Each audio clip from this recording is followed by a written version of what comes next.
Wow, ragazzi, guardate qua cosa è arrivato, guardate qua. Dato che ci stiamo avvicinando al Natale, Mokout mi ha mandato un regalo. Bara che robetta. Ma prima di andare in cabina a vedere cosa c'è dentro, se ti interessa il mondo dei camion, sei un camionista o vuoi diventarlo, seguimi e guarda questo video fino alla fine.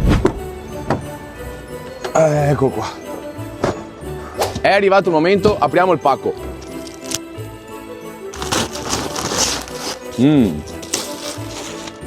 Ok.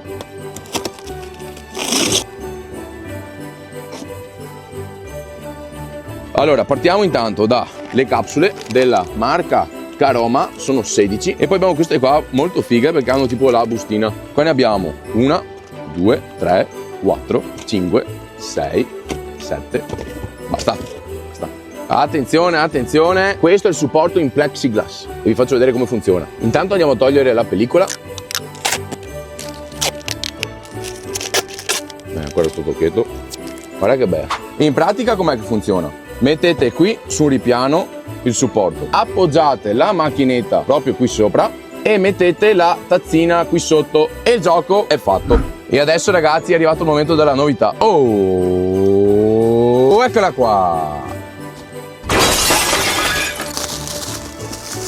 Questa è la valigetta di Mokout. La cosa figa è che potete metterci tutto dentro in maniera ordinata. Cioè, guardate qua, potete mettere la macchinetta, il montalatte, il secondo adattatore per fare il caffè in polvere o con le capsule più piccole e le capsule.